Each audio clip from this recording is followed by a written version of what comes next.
Irani tregoi kontrollin e tij të rrap mbi ngushticën e Hormuzit të Ejtën me publikimin e një videoje të komandove të tij që sulmojnë një anije të madhe mallrash pas dështimit të bisedimeve të paqes që Washingtoni kishte shpresuar se do të hapnin korridorin më të rëndësishëm të transportit detar në botë. Televizioni shtetëror iranian transmetoi gjatë natës pamje të trupave të maskuara që ndalojnë me një motoskaf duke u ngjitur në anijen MSC franceska në stilin e filmave aksion, kurse Washingtoni, i cili është përballur me anijet iraniane në ujërat ndërkombëtare për të zbatuar një blokadë të vetën, tha se kishte ndaluar një anije tjetër cistern Majestic në Oqeanin Indian të Ejtën, një referencë dukshme për një supertanker të raportuar për herë të fundit në brigjet e Sri Lankës, e cila mbante 2 milion fuqi nafte të papërpunuar. Në një postim në rrjetet sociale herët në mëngjes, Presidenti Trump tha se Washingtoni kishte kontroll të plotë të ngushticës, të cilën ai e përshkroi si të mbyllur hermetikisht deri në kohën kur Irani të jetë në gjendje të bëjë një marrëveshje. Ai tha gjithashtu se kishte urdhëruar marinsat të qëllojnë dhe eliminojnë anijet iraniane që vendosin mina në ngushticë.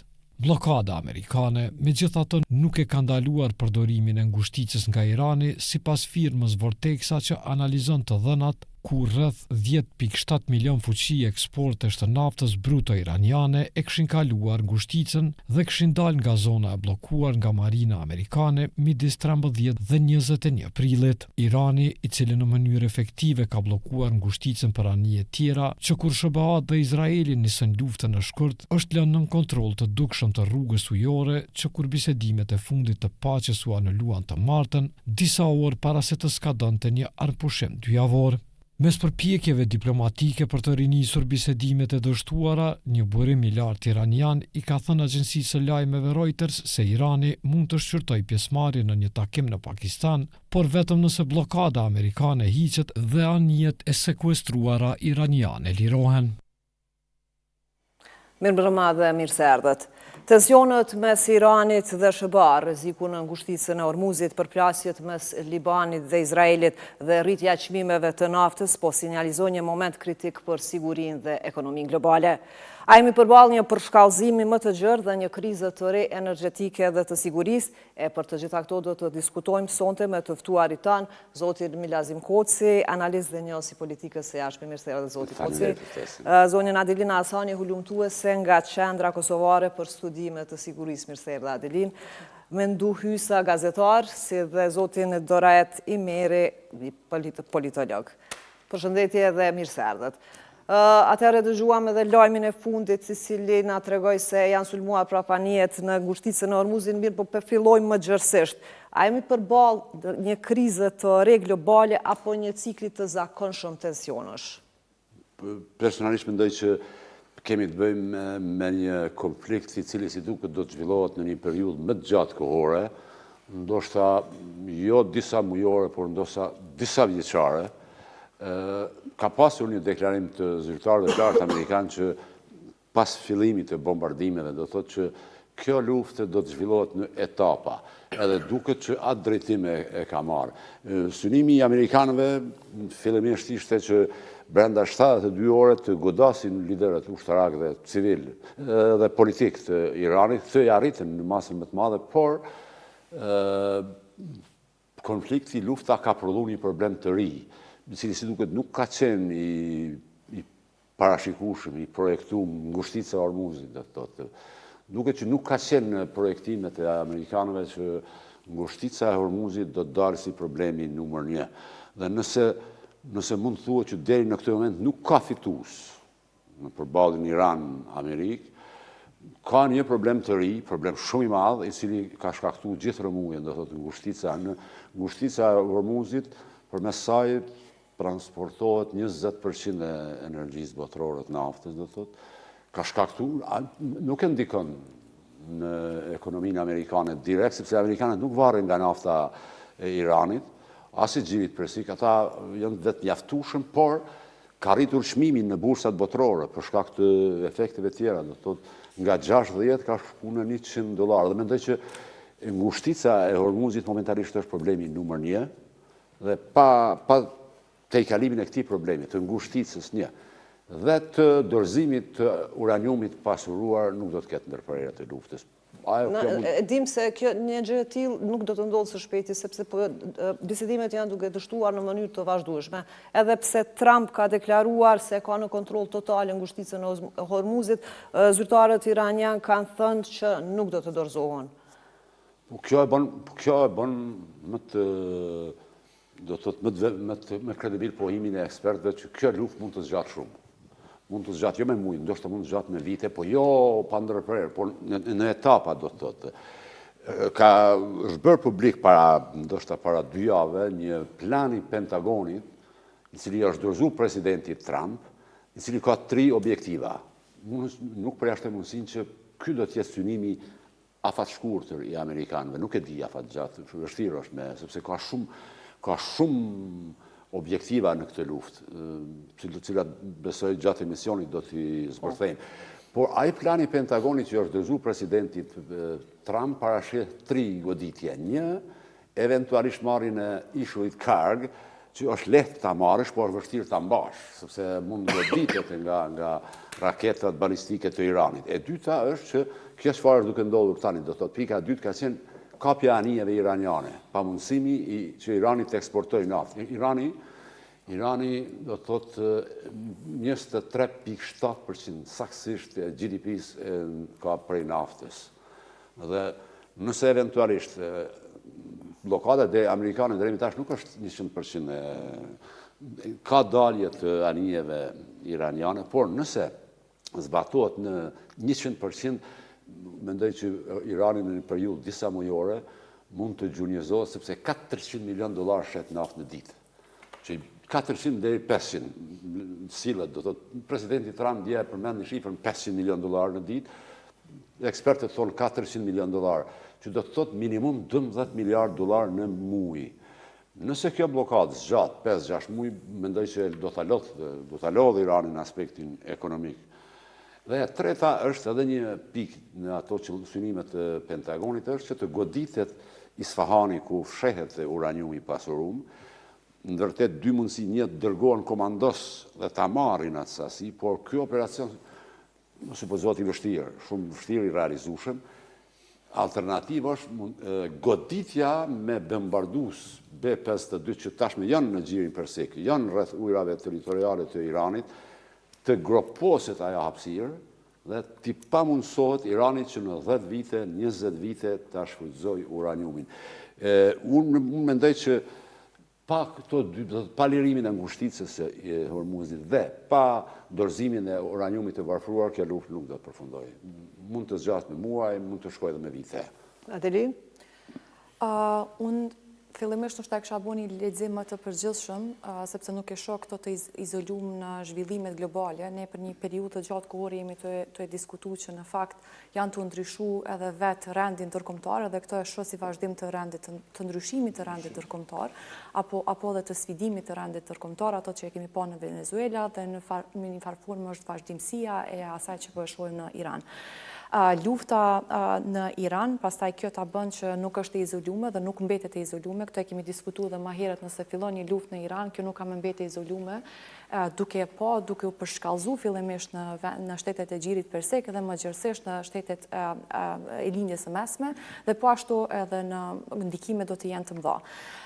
U përmend edhe më herët që drejt për drejt normalisht SHBA nuk ndikohet në aspektin ekonomik, mirë po ndikohet e gjithë tregu ndërkombëtar. Për shembull e ki shtetet azjatike, nuk janë pastaj ne fokusin e kemi të vendet perëndimore të cilët e kanë pas nevojë me marr naftën prej lindjes së mesme ose që kalon nëpërmjet ngushticës së Hormuzit, mirë po ashtu e dina që edhe vendet azjatike janë të varura prej naftës të cilët vjen prej që kalon nga ngushtica e Hormuzit. Dhe kjo ka ndikim të madh, sepse edhe nafta që shkon në shtetet azjatike pastaj janë të lidhura me tregun evropian dhe ndërkombëtar. Kështu që është një ndikim jashtëzakonisht i madh dhe po mendoj që ne zakonisht jemi aty e lexuar situatën se si po ndikohet tregu evropian të cilët e merr naftën, mirë po zinxhiri është shumë i madh dhe këto po e shohim edhe prej shumë analistëve ekonomik që janë të diskutuar që normalisht ndikimet do të jenë shumë më të të gjata.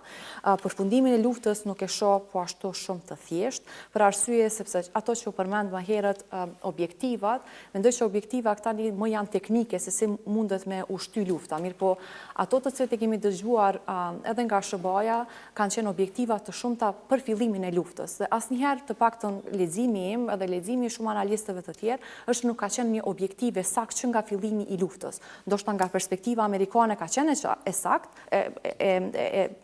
ka qenë e qartë, mirë po të paktën nga leximi i publiku nuk ka qenë e sakt se cila është objektiva, nëse është ndryshimi i regjimit, sistemi raketor balistik apo edhe vetë uraniumi ose objektivat bërthamore. Pra, kjo ka qenë se si është lujtë në publik edhe nuk ka qenë e qartë cila është objektiva dhe mendoj që ende nuk është e qartë se cila është objektiva edhe nëse mbetet e qartë teknika se si do të drejtohet lufta atje.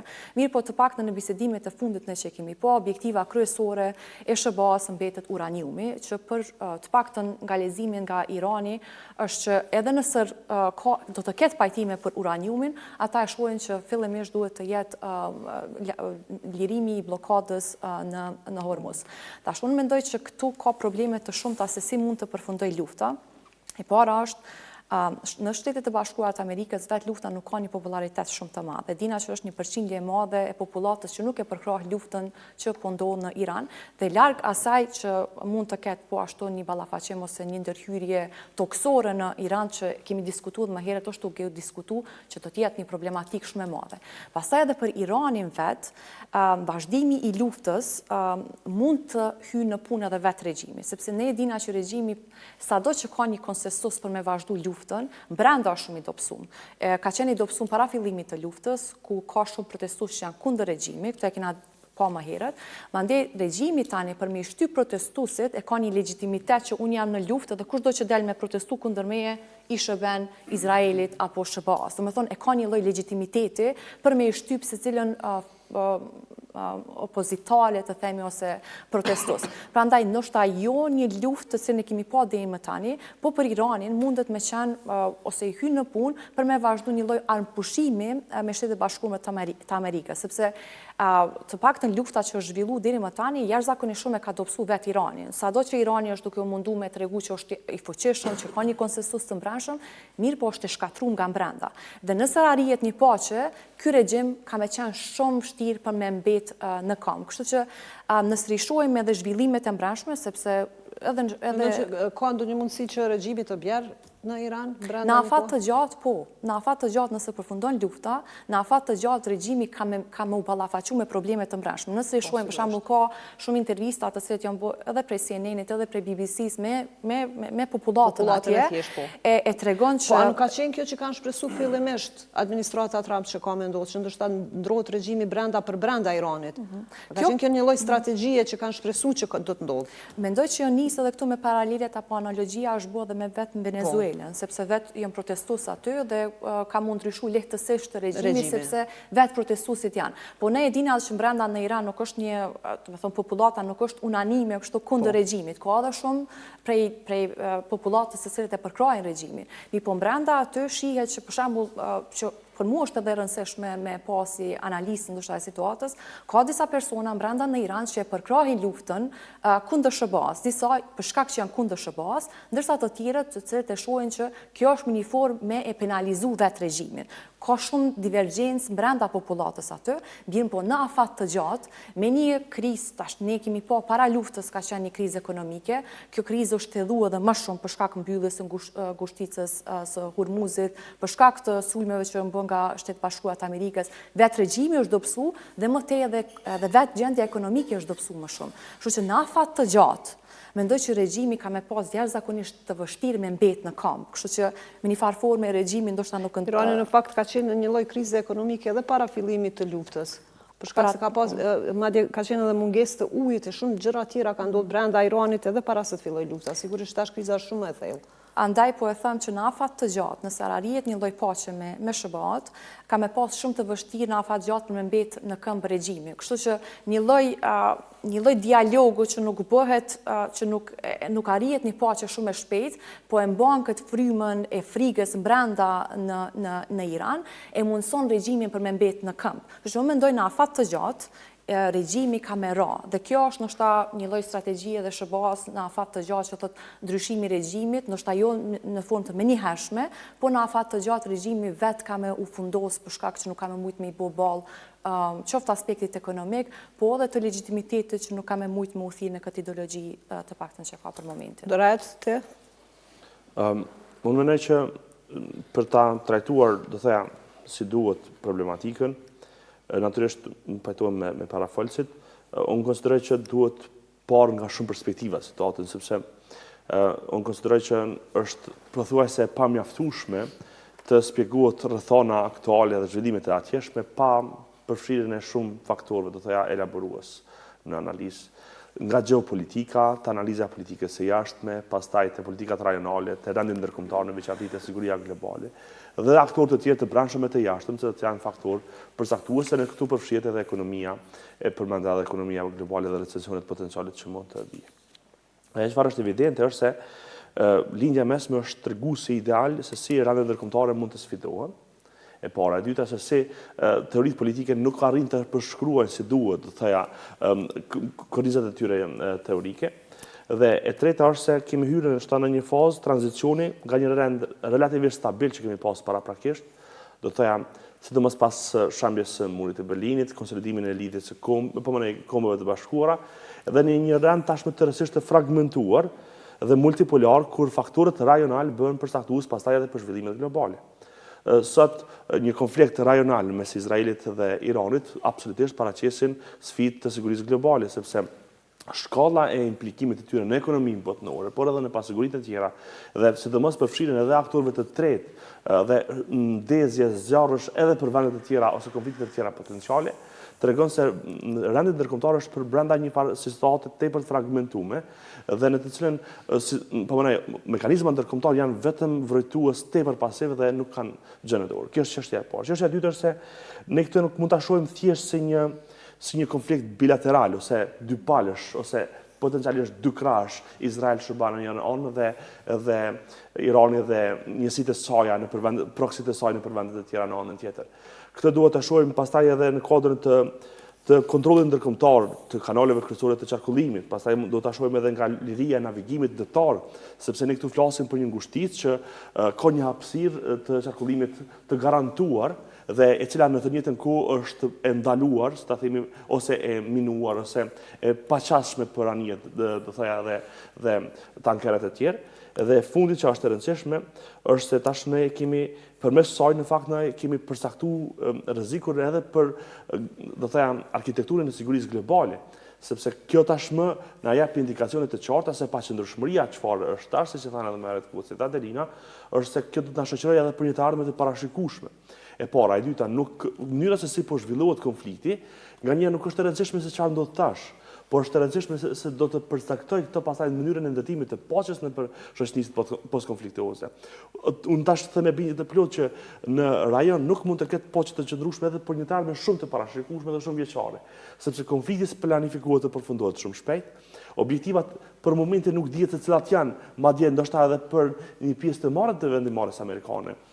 Dhe këtu mund të dalloj pak me parafolësit, sepse në për shumë çarçe të vendimmarrjes amerikane kanë mështruar pyetje, do thoya, tepër legjitime se cilat janë objektivat strategjike që SBA dëshiron t'i arrijë në Iran për një periudhë të caktuar kohore, dhe cilat janë mekanizmat, do thoya, respektiv që duhet i përdor ajo atje. Ne kemi pasur 2-3 deklarata të Trump më përpara, edhe një prej cilëve është vërtet shokuese se ai përmend përdorimin ndoshta të potencialit, do thoya, të fundit ushtarak që ka për të mos të mbërthamorin, edhe në një moment të caktuar kohor dje doli në publik që ose pardje nëse nuk gabojmë, ishte shefi i ushtrisë amerikane që e ka ndaluar ose e ka mbyllur si debat mundësinë potenciale të përdorimit të armatimit bërthamor. Pra mendja e vendimmarrësit amerikan ka shkuar deri atje, edhe s'po kjo është raportimi në media. Në ndërkohë, gjatë ditës, një nga ministrat e rëndësishëm të qeverisë izraelite e ka përmend ka thënë një deklaratë për publikun, e deklaratat nuk janë vetëm për të marrë tension, por janë edhe për treguar pozicion çfarë po ndjekin shtetet, tha që ne mund ta kthejmë Iranin në kohën... Këto, ka thënë realisht sot Ministri Mbrojtjes Izraelit që nëse Shtetet e Bashkuara ja japin dritën e gjelbërt, Izraeli do ta sulmoj Iranin me gjithë forcën. Kjo është çështja, pra ne po planifikojmë, ose kjo është një ne e përgjithshme, aty planifikohet të përdoret arsenali më i madh që kanë në dorë shtetet. Dhe ana tjetër ka qenë edhe kundër përgjigja në jo këto ditë, po më hershme e Iranit që s'do të lënë asgjë pa përdorur kundrejt, do thëja, Izraelit, dhe prandaj mezi s'ka pritur që t'i hapë edhe votat e proxy të konfliktit, dhe kjo ndikoi sidomos në zonën e konfliktit që aktualisht është në Liban, përmes grupeve Hezbollah, dhe çfarë duhet të them është se gjithçka çka kanë në dorë, çdo mundësi që e kanë vendosur në dispozicion për mimëri objektivat e tyre strategjike që për shumë kohë nuk janë, do të thëja, vërtet të qarta dhe nuk dihet se ku do dalë si rezultat përfundimtar. Realisht, çfarë do analizat që bëhet, gjithmonë vetëm një lloj analize sa askush nuk e din saktë se çka do të ndodhë. Mendo? Është vërtet, është shumë komplekse ajo që po ndodhë në gjirin persik dhe motivet janë të shumta dhe qëllimet janë po ashtu të lloj-llojshme,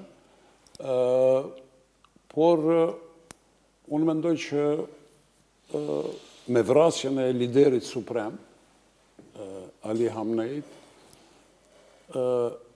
Irani është unifikuar fuqishëm populli, shumica e popullit është unifikuar fuqishëm rreth gardës revolucionare.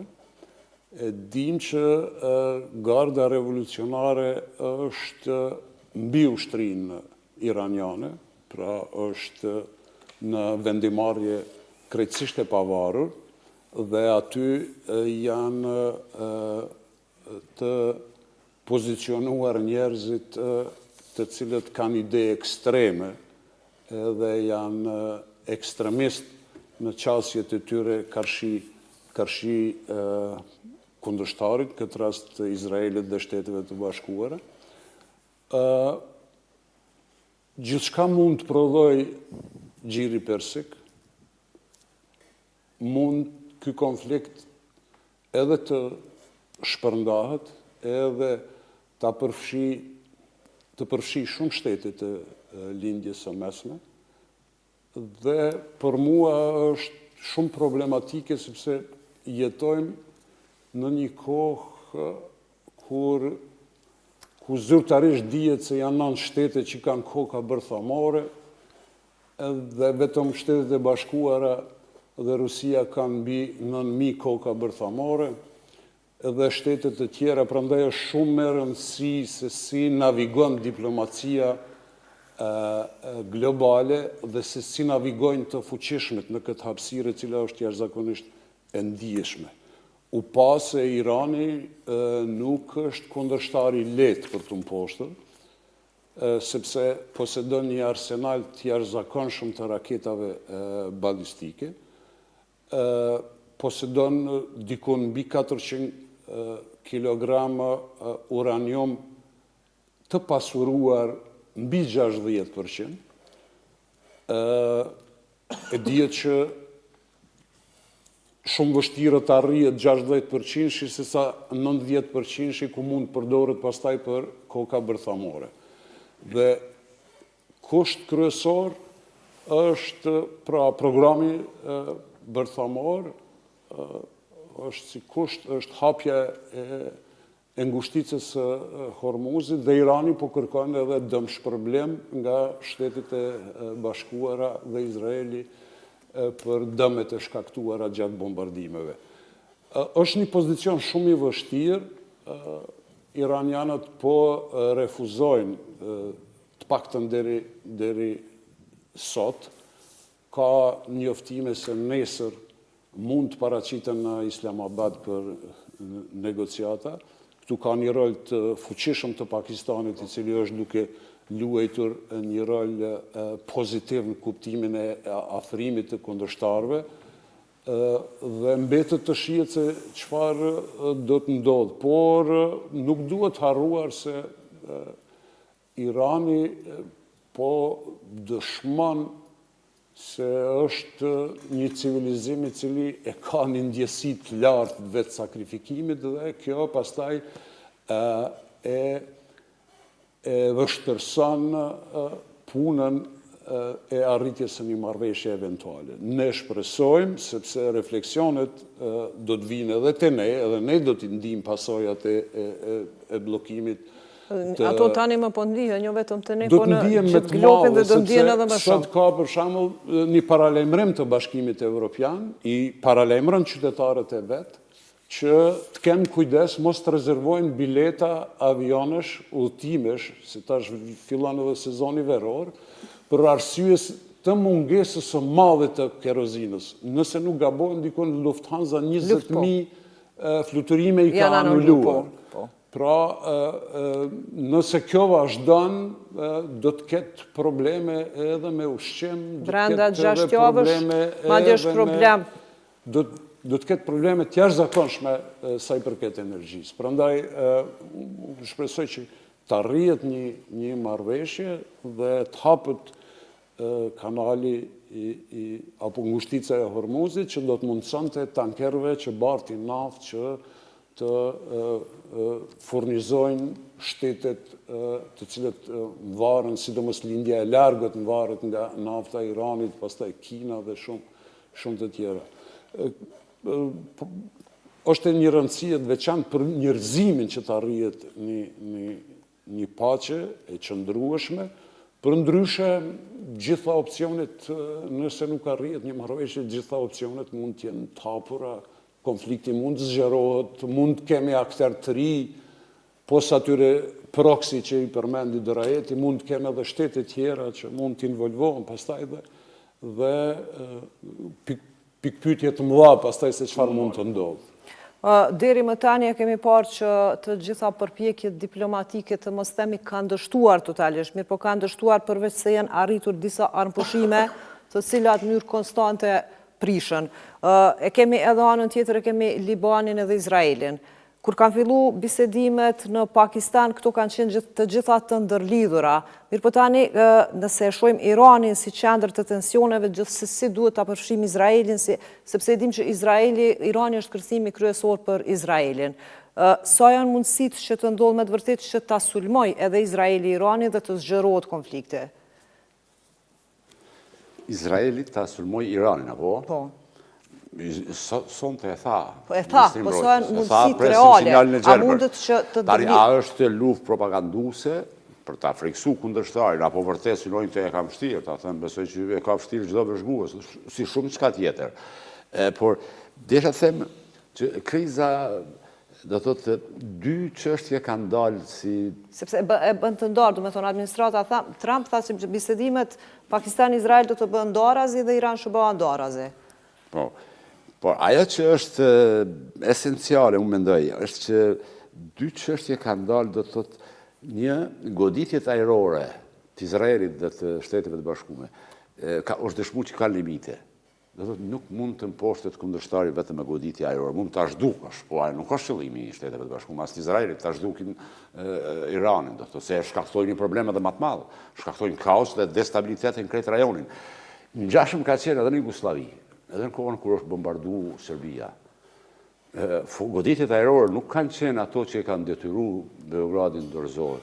Beogradi është dorëzuar në momentin kur e ka kuptuar që generali Clark është duke përgatitur opsionin toksor. Në momentin që e ka kuptuar që NATO ka filluar të përgatisë opsionin toksor, Beogradi është dorëzuar. Në rastin e Iranit, opsioni toksor është i përjashtuar. Duhen, sipas Independent, duhen 1 milion dhe 1.300.000 ushtarë. Kjo është e pamundur, do të ishte jo Vietnam, po edhe më zi se Vietnam. Por, unë mendoj, Dorajeti e përmendi, do thotë, e përmendi edhe, e përmendi edhe ti, çfarë mund fshehet pas, cilat mund të jenë motive. Tani, unë besoj që nuk ekziston ai realist që mund të thotë që ai e din, do thotë, po mund të supozojmë. Supozime, vetëm supozime, cilat janë motivet? Unë mendoj që duhet nisur nga ajo që... Cilat janë interesat realisht? Do të provoj dy teori. Në marrëdhëniet ndërkombëtare, kur flitet për gjeopolitikën, janë dy teoricianë që janë më të njohurit në botë. është Mackinder, që përfaqëson teorinë e Heartlandit, dhe Spikeman, teorinë e Rimlandit. Këta thonë që njëri thotë që pa dominu Heartlandin, nuk dominohet bota, Spikeman thotë pa dominu Rimlandin, nuk dominohet bota. Rimland përfshin Evropën perëndimore, lindjen e mesme, Azinë jugore dhe Azinë lindore. Pra, dominon rrugët detare dhe tregtinë globale. Amerika deri më sot ka dominu këtë pjesë, në masë madhe, jo në mënyrë plot, por në masë të madhe e ka dominu këtë hapësirë. Pra, Evropa perëndimore, lindja mesme, Azia jugore dhe lindore, për shkak të Koresë dhe alatëve që i ka atje. Heartlandin Amerika nuk mund ta dominojë kurrë, sepse është Rusia, është Kina, është e papushtueshme. Pra, nëse Shtetet e Bashkuara synojnë të mbeten superfuqia vetme në botë, duhet ta dominojnë Rimlandin. Dhe në këtë koncept Irani është shumë i rëndësishëm. Pesha e Iranit është shtu, sidomos pas formimit të BRICS-it. BRICS-it, pra bashkimit të Rusisë, Kinës, Iranit, Venezuelës, nuk ishte kapja e Madurës e rastishme, dhe me njëherë pastaj sulmi në Iran. Sepse BRICS-i post tjerash ka planifiku që në një periudhë shkurt ta zëvendësoj dollarin si valutë rezervë botërore me cilën, ose petrodollari, si quhet në marrëdhëniet ndërkombëtare, si valutë me cilën blehet nafta me valuta tjera, me juanin ose ndoshta edhe me ndonjë valutë që ata do ta valutë të tyre të përbashkët. Eventualisht heqja e dollarit si valutë rezervë botërore do të ishte goditje shumë e rëndë për Amerikën si superfuqi. Praktikisht do ta zhveshte nga roli i superfuqisë së vetme në botë. Edhe kjo, çfarë ndodh tani në Iran. Unë mendoj që është, supozimi im është që është goditje ndaj njërit nga aktorët kryesorë të BRICS-it. Do të thotë praktikisht e shoh si fillim të një lufte me BRICS-in. Kush është prapa BRICS-it? Do të thotë Rusia, Kina, Irani, Venezuela ka rënë, edhe sepse Venezuela është prodhuesi potencial, jo prodhues tani, por rezervat më të mëdha të naftës në botë ka. Pra, unë e shoh si fillim i një konfrontimi të Shteteve të Bashkuara të Amerikës për ta dominuar Rimlandin, pra atë pjesë që e përshkruva, dhe për t'u konfrontu, për t'u ballafaqur me BRICS-in. Por, normalisht që figurat e shahut, në shah goditen figurat më dobta. Do të thotë ishte Venezuela, tani Irani, figurat e fuqishme mbretëresha mbeten nga fundi lojës. So është supozimi imi që është përpjekje Shteteve të Bashkuara të Amerikës që të ruajnë rolin e tyre dominant. Unë mendoj që do t'ja arrijnë për një fakt shumë të thjeshtë. E përsia atyre teknologjike. Sot inteligjenca artificiale është në duart e tyre, nuk është në duart e Kinës, as Rusisë. Ata e dominojnë komplet, ta zëmë nëse merren kompani të mëdha që merren me inteligjencë artificiale, Nvidia, Broadcom, Tesla, krejtë në Amerikë, nuk janë në Kinë. Në Kinë janë 3-4, në Rusi asnjë. Dhe për këtë fakt mendoj që këtë betejë Amerika do ta fitojë, por jo shpejt. Prandaj thash pak më parë, lufta në Iran mund të zgjatë me vite, me ndërprerje, normalisht me ndërprerje, me pauza të gjata, sepse nuk është luftë vetëm me Iranin, është luftë me BRICS-in. Fillimi i luftës me BRICS-in e fundit mund të jetë Kina, do të thotë, por e fundit. Po në lidhje me këtë që thotë Koci, i kërkoj falja dhe linje sepse ndoshta edhe ndërhyj në radhë, është se përveç dy teorive, do të thoya klasike, të cilat janë themeluar 100 vite, teoria Heartlandit dhe teoria Rimland, është edhe teoria kontrollit detar. Edhe kjo teoria kontrollit detar është, do thoya, në komplementare me këtë që thotë Koci më përpara, sepse nëse e vrejmë në kuptimin, nëse e shohim rrjedhën aktuale të konflikteve, vrejmë që Heartlandi është tërësisht i paprekur, pra janë Rusia, Kaukazi, përfshin pastaj pjesët e ish republikave të sovjetike. Dhe natyrisht për momentin ajo është e paprekshme dhe ka qenë historikisht, sepse qasja në tokë ka qenë të limituar për shkak të thellësisë territoriale. E dyta, SBA kontrollon tërësisht pjesën e Rimland dhe që nga duke e përfshirë tashmë Finlandën, vendet baltike, vendet e Evropës lindore, një dileme ka në Ukrainë dhe prandaj aty preken hapësirat e influencës geopolitike. Dhe jo rastësisht është Ukraina ajo vija por frontale të cilën SBA ka si pjesë të teorisë. E para, e dyta, janë vendet e Ballkanit dhe jo prandaj jo me pak rëndësi ka pas SBA antarësimin e shpejtë të Malit të Zi në NATO dhe mbylljen e tensioni potencial që ka pas Kosova. E treta është lindja e mesme dhe kjo është pika më përfundimtare në këtë pjesë të cilën po e përmendim. SBA kontrollon tërësisht Mesdheun, e kontrollon, do të thoya, por ku ka hasë në vështirësi, ka hasë kanali i Hormuzit. Dhe prandaj teoria e kontrollit detar e bën që SBA me kon faktori kryesor, ose shpjegon pse SBA do me kon faktori kryesor. Irani bllokoi një ditë Hormuzin, por SBA ndali tërësisht lundrimin ndërkombëtar. Pra, SBA e bëri bllokadën e bllokadës. Pra, arriti çta për shkak të kapaciteteve që ka, e bëri të pakapërsyeshme. Natyrisht kjo është shkeljen e kuadrit të përmbajtjes së drejtës ndërkombëtare të lundrimit, por kush po të pyet për momentin për atë pjesë. Dhe kjo është të rëndësishme do të thoya nëse e shohim nga kjo perspektivë. Po çka ka ndodhur me dy shtetet të cilat janë të përfshira në këtë konflikt? Vetëm dje nëse nuk gabojm, një nga liderët e partive opozitare ruse tha që jo larg, nuk do të jetë larg dita kur Rusia do ta prek fundin e saj ekonomik, për shkak të kostos së jashtëzakonshme financiare që ka pas përfshira në konfliktin e saj në Ukrainë. Dhe këtu në momentin që po flasim, edhe përpara se të vinim këtu, e diskutuam shkallën e jashtëzakonshme të inflacionit që ka përjetuar sot Irani. Pra Irani mund të humb luftën, ndoshta mund të mos e humb luftën për shkak të ushtrisë ose për shkak të kapaciteteve mbrojtëse, por do ta humb luftën për shkak të kostos së madhe që ka për mbrojtjen e Iranit. Pra dhe SBA prandaj po i dëmton ato jo vetëm në planin e betejës ushtarake, por në betejën e rimëkëmbjes ekonomike që do t'ju marrë edhe Rusisë, edhe Iranit, do të thoya një periudhë të jashtëzakonshme kohore që ato do të mund të kthehen vetëm në pikën ku kanë qenë përpara fillimit të konfliktit. Dhe pastaj ajo mozaiku plotësohet me vende të tjera që do t'i dalin asaj përballë për me rikonfirmu fuqinë e vet ushtarake botërore. Adelina, pa të bështu diçka. Po kthena prap ndoshta me komplimentu këtë pjesën e rendit botëror. Ne edhe njëherë po e diskutojnë këtu që ka ndryshim të rendit botëror që po sfidohet ndoshta prej vetë Shtetet Bashkuara të Amerikës.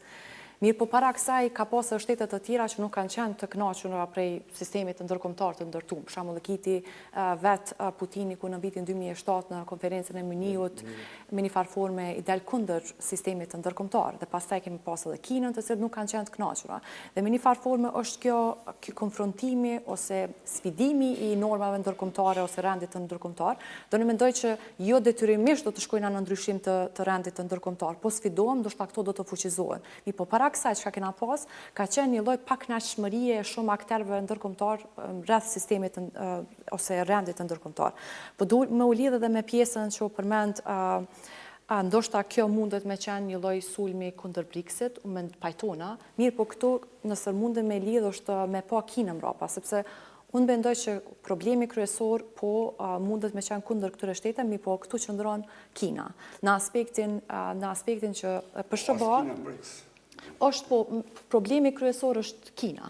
Në kuptimin se nëse shohim Venezuelën, e kemi pa që ka pas një ndikim shumë të madh ekonomik në Venezuela nga Kina. Kina është Shtetet e Bashkuara shohin si armikun kryesor. Kryesor. Në anën tjetër lëvizin në Iran. Irani ka qenë problem edhe më herët, mirë po nuk e kena pas, s'po dia mundem me kushtimisht po e them guximin për me filluar një luftë me Iranin. Irani ka qenë për çfarë arsye filloi tani pikërisht në këtë moment lufta me Iranin. Nëse shohim ndikimet që ka pas Kina në botë, ose e shohim që ka pas ndikim shumë të madh në Venezuela. Nëse e shohim në lindje të mesme, e kemi pas që ka pas ndikim të madh edhe në Siri, bashkë me Rusinë. Me thymbje me ndryshimin e regjimit atje shohim që është ulur ndikimi ose s'ka ndikim Rusia edhe Kina.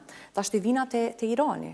Pastaj kena marrë edhe në shtetet të tjera, për shembull Libanin. Liban veç ashtu vazhdu lufta me Izraelin. Me Jemenin është e njëjta. Trump patëm me Rusinë, tani kemi kaluar në lindjen e mesme. Dhe unë mendoj që këtu po ashtu dërgohet një mesazh i qartë, sepse regjimi me një farë forme në Iran është mbajtur me mbështetjen e madhe që ka marrë qoftë nga Rusia apo edhe nga Kina. Dhe në luftën kur po vazhdon, po ashtu ndikim të madh negativ ka vetë edhe Kina, sepse e merr një pjesë të madhe është e varur nga naftat të cilët e merr nga Irani. 90% naftës Iranit e blen Kina.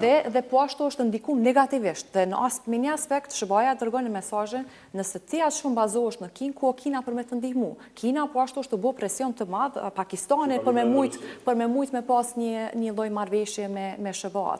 Pra, me një farë forme na e shohim që edhe Kina po ashtu është e rezervuar me pas një politikë agresive në arenën ndërkombëtare, sepse po ashtu i mundohet me grumbullu fuqinë e vet me një përplasje të madhe që mundet me pas në të ardhmen me Tajvanin. Që këtu janë edhe mesazhe shumë të qarta që i dërgohet nëse është duke u ndërtuar një aleancë kundër perëndimit, po e them kushtimisht, që ka qenë këtu Rusia, Kina edhe BRICS. Mirë po brenda këtu fuqi e madhe ka qenë Kina, dhe në aspektin ekonomik për SBA ka qenë një kërcënim i madh. Dhe në pyetje ndoshta nëse mundem me u ndërlidhe dhe me Libanin, që mendoj që po ashtu Libani këtu ka një rëndësi shumë të madhe, dhe nëse arrihet një marrëveshje në mes të Izraelit dhe Libanit, këtu duke u referuar Hizbullahut, kjo ka ndërlidhje të drejtë për drejtë edhe me marrëveshjen në mes të Iranit dhe SBA-s, sepse dina që një ndër kriteret kryesore edhe të Iranit ka qenë që me u arrit jo paqe, po me pas anëpushim edhe në Liban. Kështu që kjo ka me qenë po ashtu një pjesë e rëndësishme që mundet me u zgjeru edhe më shumë, edhe nëse kjo pjesë do të kontrollohet komplet nga Libani, sepse pjesën jugore të Libanit ashtu është duke u kontrolluar nga Izraeli. Madje mbi 1 milion banor janë shpërngulur. Edhe kjo paraqet një problem të madh që tregon që nuk është i izoluar vetëm në Iran, po ka dhe ndikime shumë të mëdha qoftë nga aspekti humanitar që është duke u ndodhur në Liban, dhe është drejt për drejt e ndërlidhur edhe me luftën që po zhvillohet në Iran. Mendo? Me që përmend Kina, unë mendoj që kjo heshtje e Kinës edhe kjo që po ndodh në gjirin persik i konvenon Kinës, sepse kundërshtarin më të madh të Kinës, Shtetet e Bashkuara, po e shohin të angazhuar dhe në një farë mënyre po mësojnë nga psimet e Shteteve të Bashkuara, po e analizojnë doktrinën luftarake, po e analizojnë Së është e përfshime në luftë, edhe ka një qetësi, një komoditet të studimit e asaj se çfarë po ndodh, studimit doktrinar që nesër mund ta përdor. Jo rastësisht thash që jetojmë në një botë me një zhvillim përmendje dhe milazimi të hofshëm teknologjik. Dhe në një botë me shumësi kokash bërthamore. Dhe është shumë e rëndësi navigimi politik. Unë shoh që nuk ka lider të kalibrave të Gandhit, të Olaf Palmes e shumë të tjerëve të cilët kanë ditur, apo dhe të Kennedyt, kanë ditur që në momentet vështira të bëjnë zgjidhje më pak të dhimbshme, jo vetëm për shtetet që ata kanë përfaqësuar, por edhe për njerëzimin, sepse refleksionet e kësaj krize, edhe të një ashpërsimit të luftës dhe involvimit eventual të një shteti tjetër në këtë, që nuk përjashtohet mundësia e zgjerimit të konfliktit, reflekton tërë botën. Unë jam shumë i sigurt që do të kemi një krizë të jashtëzakonshme energjetike në muajt që do të vijnë. Si do të reflektoj kjo krizë? Ta shpjegoj pak për shikuesit tonë. Kjo krizë, probleme me ushqim. Po. Probleme me ushqim. Shumica e popullatës është e koncentruar në për qytete. Do të ketë shtrejtim të jashtëzakonshëm të ushqimit nëse vazhdon kjo. Po nëse vazhdon një rritje madhe inflacionit edhe një krize madhe, a mendoni se mund të ketë ndoshta edhe trazira e protesta në shtetet më të varfra, që mund të jetë edhe një krizë tjetër pastaj? Nuk për atë po e them që është shumë e rëndësi që politika t'i kthehet dialogut, bisedimeve dhe arsyes. Sepse nëse themi që zgjidhen problemet me bomba, atëherë Po në lidhje me këtë ndoshta edhe bëhet edhe me përqasje amerikane dhe vendeve të përfshirë se dënë me kry punë shpejt. Sepse populata atje është në lojë interesuar të kryjnë punë shpejt dhe Shërbaja ku dënë me kry punë shpejt nuk lënë Arsenal pa përdorur. Sepse unë mendoj që është edhe për të sepse shumë këto çmime që rriten te vendet partnere të Shërbajës, të cilat pastaj e ulin në shkallën e përkrahjes dhe legitimitetit të konfliktit dhe përfshirjes së Shërbajës në luftë. E përmendëm parafalësit më herët, thanë që shkalla si ta themi, pëlqimit të konfliktit ose e pranueshmërisë të konfliktit është të jetë e ulët Kushtetet e Bashkuara të Amerikës.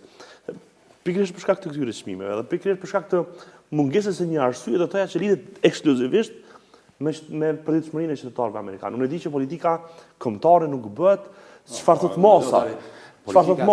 Politika të larta me ato objektiva që ne i përmendëm pak si prekëm. Ndër presidenti Amerikan t'ja shpjegoj një qytetarit të rëndonë se ne tani jemi për të bërë luftë me prisin me Amerikanë, Evropianë, apo kudo në botë. Po, do ta ndi krizën personalisht. Do ta ndi krizën, është duke ndirë. Po, është duke ndirë, sot do të vazhdoj ta ndi. drejtori i Agjencisë Ndërkombëtare për Energji tha që bota mund të jetë para krizës më të madhe energjetike në histori. Çka ndodh në ndonjë rast të tillë? Për shembull, mund të ketë paralizë të fluturimi ajror në Evropë. Jo, ajo është parashikuar se do të ketë potencialisht brenda 6 javësh.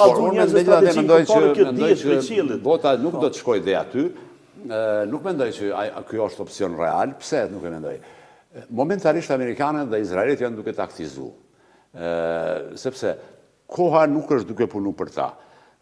Vazhdimi i kësaj lufte bën që Kongresin ta marrin demokratët në vjesht me 3 nëntor dhe pastaj presidenti Trump të mbetet me dur të lidhura 2 vite. Ai këtë nuk do ta lejoj lehtë.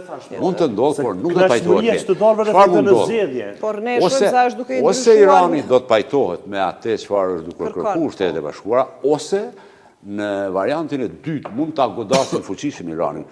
Megjithatë, Irani, pavarësisht rezistencës që ka bërë deri më tashti, nuk ka potencial të bëjë ballë goditjeve të fuqishme të Amerikës. Nuk kanë përdorur amerikanët dhe izraelitët ende potencialin e tyre që e kanë. Nuk është që nuk i kanë shkaktuar dëme. I kanë shkaktuar dëme të jashtëzakonshme. Mund të shkaktojnë rafineri të tëra në Katar. Nëse analizon deklaratën e sotme të ministrit izraelit të mbrojtjes, që e keni lexuar besoj. Thotë do t'i kthejmë në kohën e gurit. Do t'i godasim rafineritë e naftës, do t'i godasim centralet që prodhojnë energji. Nëse ti e lën pa naftë dhe pa energji elektrike, ta kolapsojnë. Po do të kolapsojnë. Është diçka tjetër që nuk besoj që është qëllimi i amerikanëve t'i gjunjëzojnë dhe ta destabilizojnë jo vetëm Iranin, po edhe gjitha territor. Prandaj goditjet janë shumë të matura, domethënë. Është përpjekje, është konflikt i kontrolluar. Sepse nuk është çështja a mundet Irani t'i bëjë ballë apo jo Shteteve të Bashkuara, nuk mund t'i bëjnë ballë. Nuk mund t'i bëjnë ballë. Është diçka tjetër që goditjet nuk janë të fuqishme për të mos e destabilizuar krejtësisht. Është vend shumë i madh. Ose Franca konteston superioritetin e Shteteve të Bashkuara në aspektin ushtarak. Askush nuk e konteston. Në aspektin politik është problematik. Nëse sondazhet në Amerikë shpejt dëshmojnë që Trump do ta humbë Kongresin, shumicën në Kongres. Unë druaj që pastaj do të kemi një votë mosbesime goditje shumë fuqishme të shteteve, sepse s'ka çka humbë. Atëherë do të provoj ta realizoj deri në fund atë fitore dhe të thotë, "Ok, unë kam humbur Kongresin, po e kam fituar luftën një nga luftat më të rëndësishme për rikthimin e Amerikës, për fuqizimin e Amerikës si për fuqi." Kjo është mundësi shumë reale, sepse po them sondazhet në Amerikë nga njëherë 2-3 muaj përpara e anticipojnë rezultatin e zgjedhjeve, e kuptojnë në momentin që Trump do ta kuptojë që i ka humbur zgjedhjet për Kongres përbes, Irani nuk do të mund t'i bëjë ballë sepse nuk kanë përdorur ata gjithë kapacitetin. Jo gjithë.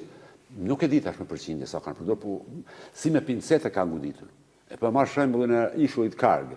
Kanë goditur vetëm objekte ushtarake, jo asnjë rafineri nafte. Do thotë i godasim në mënyrë shumë selektive. Por mund të ndodhë që të vi momenti që ai selektivitet të hiqet dhe të goditet Irani dhe të gjunjëzohet, siç thot ministri Izraelit sot, do thotë. Gjunjëzohet ekonomikisht. Ekonomikisht të mendoj që lehtë kanë ta gjunjëzojnë. Thash pak më parë, ata humbin 400 në momentin e bllokadës 100% plot. $400 milion humbi Irani në ditë. Që do thotë 12 miliardë në vjet. Prandaj, me gjitha të nuk pres, do të thotë, më besoj që iranianët do të lëshojnë pe, do të uren në turezën e bisedimeve, e din, ata e kuptojnë, ngushticën e Hormuzit momentanisht janë duke shfrytzu si instrument për të neutralizu asimetrinë e forcës. Pra, ata në vetëdijshëm për asimetrinë e forcës dhe ngushtica e Hormuzit është duke u shfrytzu nga ana tyne si baraspeshim, por nuk mund shkoj deri në pafundësi, ajo mund shkoj edhe disa ditë, sepse mund ta bllokojnë totalisht amerikanët. Edhe për shembull vetëm Kina merr në ditë 5 milion barel naftë nga çaja e ngushticë. 5 milion barel naftë. Edhe unë supozoj që edhe kinezët do të bëjnë presion mbi Iranin që të shojë pe, që aktualisht kërkohet lirohet ngushtica e Hormuzit edhe dorëzohet uraniumi i pasuruar. Kjo dyta nuk jemi sigurt që iranianët as lehtë të bëjnë, por nëse nuk e lirojnë ngushticën e Hormuzit, unë nuk e përjashtë mundësinë që do t'i godasin fuqishëm. Do të tani kemi akter kryesor Iran, Izrael, Liban dhe SBA. Të kthehemi pak, a ka humbur apo humb Evropa rolin e saj në gjitha këto zhvillime? Unë mendoj që një nga humbësit të mëdhenj do të jetë Evropa. Në çfarë aspekti? Në aspektin që unë e kuptoj që evropianët nuk kanë dashur të futen në luftë në Iran sepse nuk ka luftë e tyre. Kjo është qëndrueshme. Por nuk ka bazë pohimi që ata është dashur të mbeten spektatorë edhe rreth çështjes së ngushticës së Hormuzit, sepse ata furnizohen nga ngushtica e Hormuzit. Dhe nuk ka përse Amerika të luftoj për të hapur ngushticën e Hormuzit, për aleat të vetë cilët nga 45 i ka rujt me 400.000 ushtarë të vetë. Nga 25 dhe 90-ën, në Evropën Perëndimore kanë qenë stacionuar 400.000 ushtarë amerikanë që e kanë rujtin nga ish-bashkimi sovjetik. Edhe sot e rujnë 85.000 ushtarë amerikanë. Shtrohet pyetja, nuk e ka ftu Trump që të shkojnë në luftë në Iran. I ka ftu më shumë për mbështetje diplomatike që amerikanët mos të mbeten të izoluar në rrafshin ndërkombëtar. Nuk e kanë bërë këtë dhe sipas Wall Street Journal, amerikanët seriozisht janë duke shqyrtuar mundësinë e largimit të trupave nga Gjermania, nga Franca, nga Spanja dhe nga Britania. Madje kanë caktuar të vendet ku do të bartën ato trupa. Nuk do të shpërbëhet NATO, sepse duhen 2/3 e Senatit, që Trump nuk i ka, por do të ketë ripozicionim të trupave amerikane në vende më pro-amerikane, të trupave të tyre në vende pro-amerikane. Është përmendur Polonia, është përmendur Rumania, është përmendur Greqia, vendet baltike. Unë mendoj që aty do të futen edhe vendet e krahut jugor të NATO-s, ku bojnë pjesë edhe ne. Kosova, Shqipëria, supozoj Maqedonia dhe Bullgaria. Që plani strategjik është më afërsisht. Mendoj që trupat amerikane 85.000 sa janë sot do të bartën do të në këto pjesë që i apostrofova dhe thjesht Bruxellit do t'i thuhet që po NATO ekziston, po Ukraina është luftë e juaj, ashtu siç ka qenë, siç na keni thënë ju që Irani është luftë e Amerikës. Dhe unë në mënyrën më të mirë e përshkruajti kryeministri britanik në moment të sinqeritetit tha, NATO është interes i Amerikës, por Evropa duhet të bëjë më shumë. Do thotë fjala sepse ka pas pakesë interpretime, nuk ka kërkuar Amerika nga Evropa të shkojë në luftë në Iran. Jo, Trump i jep deklaratat në një mënyrë senzacionale, prandaj edhe nëse lejon ta shpjegoj këtë. Ka shumë Guardian e ka shpjeguar. Pse presidenti Trump bën deklarata kontradiktore, të pasakta, për shembull, ajo për asgjësimin sonte të një civilizimi të tërë. Guardian e citon Kissingerin, ish ministri i jashtëm amerikan në kohën e Nixonit, thotë që Trump imiton Richard Nixonin e kohës së Vietnamit, vitit 73, kur Nixon nuk kishte kërkuar bashkëpunëtorëve vetë që në te Vietnamit ta bartin narrativen që presidenti është i krisur, është i çmendur, është i paparashikueshëm dhe mund të shtyp butonin e armëve bërthamore. Butonin e kuq. Pra në funksion të presionit psikologjik. Unë i besoj Guardian, sepse nuk kanë pse ta Guardian në gazetë shumë prestigjioze, shumë edhe ajo deklaratë e zotit Trump për sonte asgjësohet një civilizim, mendoj që ka qenë imitim i asaj strategjie që ashtu quajtur strategji e presidentit të krisur. për të bërë presion mbi Iranin që të ullet mbi tryezë bisedime dhe ka pas sukses. Nesër Irani është pajtu. Nëse nuk gaboj 6 apo 7 kërcënime të Trump të një pas njëshme. Po vetëm kjo ishte më e fuqishmja, po pas brenda 24 ore Irani po pajtu që të ullet në tryezën e bisedime. Prandaj desha të them, deklaratat e presidentit Trump nga njerë duhet marrë në këtë kuptim do. Me rezerva. Imiton ish presidenti Nixon, i cili ka pas strategji të vetën në luftën. Për shembull, me këtë strategji, thuhet që Guardian e pohon që Nixon ka pas sukses në presionin mbi Bashkimin Sovjetik, janë pajtu rusët për detantin, atëherë është detanti, pra ose ulja tensionit, por nuk ka pas sukses në Vietnam. Në Vietnam nuk ka funksionu kjo strategji. Adelin? Po ndalna te pjesa e Evropës, këto është gjithsesi mendoj që humsi i madh do të jetë Evropa në përgjithësi dhe Bashkimi Evropian në veçanti. Kjo për shkak të vetë vashmërisë që Evropa e ka nga nafta të cilët vjen nga lindja e mesme dhe që kalon nga ngushtica e Hormuzit. Mirë po nëse dëgjojna deklaratat e shteteve të Bashkimit Evropian apo të Evropës, janë munduar me pas një unanimitet të brendshëm, sidomos në çastin të cilët është zhvilluar lufta atje, sepse kanë kërkuar në vazhdimsi të ketë diplomaci në zgjedhjen e konfliktit. Kjo për shkak që ata ndikohen drejt për drejt nga lufta që zhvillohet në Iran dhe do e mos edhe ato që e bisedu më herët, ndikimet janë shumë më të vogla për Shtetet e Bashkuara të Amerikës nga aspekti ekonomik. Pastaj në Evropë kemi edhe Ukrainën dhe Rusin, ku furnizohet shumica e gazit vjen nga Rusia dhe për Shtetet e Evropës. Pikërisht, edhe kjo e shohim që me një farë forme në anën tjetër e shohim që ka pasur një unanimitet brenda që ka fuqizuar ndoshta vendet e Evropës për me pas një qëndrim të përbashkët në raport me çka po ndodh në Iran. Në afat të gjata të ketë ndikime negative, po pikërisht duke u nisur nga ajo që presidenti Trump ka thënë që ndoshta nuk largohet me plot kuptimin që shumë e vështirë mu largu nga NATO-ja, mirë po deklarata të tilla kanë qenë më herët. Për Trumpin nuk është e pëlqyeshme vetë NATO të cilët e sheh që SBA investon më së shumti dhe me një farë forme i siguron ombrellën e sigurisë për Evropën. Mirë po nga aspekti ato të cilën e kena dëgjuar nga liderët evropian, në vazhdimsi kanë thënë që nuk është luftë e Evropës, po askush nuk është pyet, pra nuk është bërë një vendim i përbashkët për me u kyç në luftë. Dhe kjo ka qenë diskutimi kryesor, madje që në luftë ka qenë në fakt në Evropë dhe është Ukraina. Dhe duhem patjetër me ecë këto që me një farë forme edhe ka zbeh vëmendjen e luftës në Ukrainë. Me një farë forme janë ndërprer bisedimet e paqes dhe thjesht nuk diskuton askush kushtimisht po e them, për luftën që po zhvillohet në Ukrainë. Madje kjo luftë edhe ka fuqizuar edhe vetë Rusin me heqjen e sanksioneve, me rritjen e çmimit të naftës. Ne e dina që disa raporte për shembull kanë treguar që gjendja ekonomike e Rusisë para fillimit të luftës Iranit ka qenë jashtëzakonisht në gjendje të vështirë. Dhe kjo luftë në Iran me një farë forme ka fuqizuar aspektin ekonomik të Rusisë. Dhe kjo pastaj e bën që Rusia mos të ketë asnjë lloj incentive për përfundimin e luftës në Ukrainë.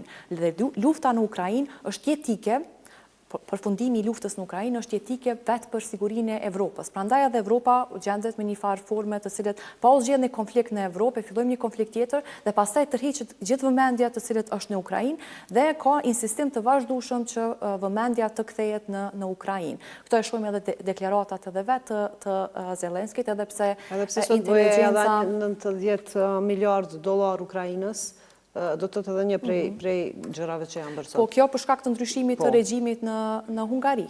Unë e shoh këto dhe në afat të gjatë edhe për plasjen e ideologjive të ekstremit të djathtë dhe thjesht të shteteve të cilët mundohen me mbajtje të vlerave demokratike, të cilët është ndërtuar që nga përfundimi i luftës së dytë botërore. Pra është fërkimi edhe në aspektin ideologjik, po edhe në aspektet të rendit të ndërkombëtar.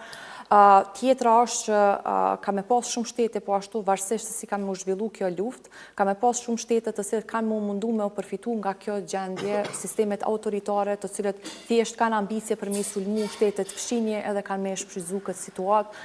Këto keme edhe problemin edhe në Ballkan të cilët do e mos ka me pas ndikime. Dorajet të Bashkimi Evropian. Bashkimi Evropian është një gjë politike, geostrategjik. Pra, nëse Bashkimi Evropian mohet mend për diçka, mohet mend për ekonominë, për demokracinë, për soft power, pra njerëz ku kanë kënaqësi, për një çfarë Pra, por kur veç kalojnë pak për te ekonomisë dhe mirëqenies edhe sociale dhe politika sociale, vrem që Bashkimi Evropian pothuajse është inekzistent, është faktori i papërfillshëm në arenën ndërkombëtare, për shkak të natyrisht çështjes që aplikojnë shtetet për të ruajtur perspektivat e tyre sovraniste, sepse askush s'ka hjek dorë realisht nga sovraniteti nga këto vendet e Bashkimit Evropian. Por problemi është se duke mos u përfshirë aktivisht si trup e unifikuar, pastaj pasojat po i vuajnë ata individualisht që shtetet dhe këto po rrisin paqëndrueshmëritë e brendshme politike të vetë shteteve anëtare. Ne kemi një shtet, një nga më të rëndësishme që ka pas Bashkimi Evropian dikur, pro Britania e Madhe që është rrjekur nga ky vend. Ndërka shkolla e euroskepticizmit në Bashkimin Evropian është e madhe dhe në disa vende gjithmonë në rritje. Dhe këto lëvizjet e cilat janë për brenda Bashkimit Evropian, për te çmimeve dhe për te kostës së jashtëzakonshme që paguajnë qytetarët evropian për konfliktet të cilat janë, ose pasivisht, sikur rastin e ngritjes së çmimeve për shkak të një konflikti të largët që është ndodhur në ngushticën e Hormuzit përkatësisht konflikti Iran-Izrael ose SBA Iran-Izrael, por edhe për shkak të një angazhimi të vazhdueshëm që qytetarët amerikanë përmes shteteve të tyre i kanë një konflikt tjetër që është mes Rusisë dhe Ukrainës. Pra, çka është gjëja më e rëndësishme që kanë europianët në këtë mes, është ekonomia e tyre që po shkon në shërbim të konflikteve të tjera. Pra, praktikisht kostaja që po e paguan Bashkimi Evropian do të ishte pakrahasimisht më ulët nëse do të kishte ndoshta një angazhim politik, por kjo nuk do të ndodhë pothuajse asnjëherë. Dhe ose spoku në perspektivën time besoj që gjithmonë Bashkimi Evropian do të funksionojë kësaj. Unë mbaj mend çështjen që kanë pasur shtetet sidomos Franca dhe Gjermania në raport me ndërhyrjen që ka pasur SBA në Irak në 2003 dhe refuzimi do thoya klasik që kanë bërë këto dy shtete ose shtetet e tjera të Bashkimit Evropian kundrejt një përfshirje e potencialit të tyre ushtarake në luftën e Irakut. Dhe kjo tregon se kjo çështje nuk është, do thoya, epizodike, nuk është vetëm për tash. Kjo është një çështje, do thoya, edhe doktrinale që ka BE-ja në raport me konfliktet e jashtme. Por çfarë është evident është se BE-ja do të jetë pasuesja poshtë më e madhe, sepse nëse vazhdojnë tensionet edhe në rajonin e saj rrethanor, ne dimë që sot Bashkimi Evropian është shtëpia e qindra mijëra ukrainasve. Dhe sidomos Polonia është një e tillë, dhe vendet baltike po ashtu. Unë kam qenë në Poloni disa herë dhe kam parë në një fillim të padurueshmërisë ndaj qytetarëve ukrainas, për shkak se ata janë në numër të madh, çaromi janë 40 milion ukrainas të botë, do thoya në Ukrainë. Dhe imagjinoj se pastaj nëse do të vazhdojnë tensionet në linjën e afërt dhe të mesme, sot do të jetë numri i të larguarve nga vatrat e konfliktit, u përmend 1 milion banor, ata ku do të shkojnë? Do të shkojnë në vendet më të sigurta dhe Bashkimi Evropian është destinimi më i madh. Dhe ky është problemi i vazhdueshëm që ka pas Bashkimi Evropian, pra siguria detare sidomos në ditën mesdhe, pastaj vendet portat pritëse, Greqia, Italia dhe vendet iberike dhe në veçantë Italia këtu e ka problemin më të madh, saqë do të bëjë një marrëveshje që s'funksionon me Shqipërinë për pritjen e emigrantëve ilegal. Krejt kjo dëshmon se Bashkimi Evropian, duke qenë spektatore, po i vuan dhe po i paguan e në mes tyre edhe ne këto pasojat e jashtëzakonshme që po i japin. Mendo sepse jemi në minutat e fundit? Përmende 90 miliard, Mark Rutte, shefi NATO-s, insiston që Ukrainës t'i jepin edhe 60 miliard të tjera. Jam premtuar në fakt edhe 60 miliard të tjera. Dhe kjo për mua, në anën tjetër kemi heqjen e sanksioneve Rusisë, dhe kjo unë edhe në një emision kur ishim më herët kam thënë se po shon një afrim të Shteteve të Bashkuara me Rusinë dhe një ndarje, mos them përfundimtare, po një qarje në marrëdhëniet të mira historike me Shteteve të Bashkuara dhe të Amerikës, dhe këto veprime të ndryshme, të kundërta, po më thonë që Europa duhet më në fund t'i kthehet vetvetes dhe ta ndërtoj pozicionin e vet në këto zhvillime gjeopolitike, sepse nuk mund të llogarisë më në mbështetjen e Shteteve të Bashkuara, dhe ky vendim i BE-s ka ngjall reagim tashpër të Kremlinit zyrtar, që i bie edhe një acërim edhe një shkallë më e madhe acarimit të raporteve mes Moskës dhe BE-s, ndërkaq dim që BE-a është furnizuar kryesisht dhe nga burimet energjetike ruse dhe kjo do ta komplikoj jashtëzakonisht shumë situatën ekonomike në vetë Bashkimin Evropian. Por unë shpresoj që Bashkimi Evropian do ta lexoj mirë situatën aktuale gjeopolitike dhe do të ndodhë një unifikim si asnjëherë më parë, edhe ekonomik, edhe politik, po edhe ushtarak, së është e vërtet, si BE-ja si fuqi ekonomike ka dominuar, por jo politike dhe ushtarake, unë besoj që edhe këto dy komponenta do të detyrohet, do të imponohet, do të imponojnë rrethonat e reja të krijuara që ti ngërthej brenda këtij unionit, nëse do me qenë dikush në këtë gjeopolitik dhe geostrategji. Unë ju falenderoj shumë të gjithëve që ishit në studio, sepse temat për geopolitik janë me të vërtet të gjëra dhe nuk mundën që të gjitha të diskutohen brenda një debati, ndërkaq të nderuar shikues, sonte diskutuam pra një realitet të ndërlikuar ku tensionet mes Iranit dhe SBA, përplasjet mes Izraelit dhe Libanit dhe rreziku nga ngushtica e Hormuzit po tregojnë se krizat nuk janë të izoluara, por pjesë një tabloje më të globale. Një botë ku energjia, siguria dhe politika ndërthurën çdo ditë, pasojat nuk mbetën vetëm në rajon, ato prekin edhe Evropën dhe secilin prej nesh. Faleminderit që na ndoqët, mirupafshim në edicionet e ardhshme.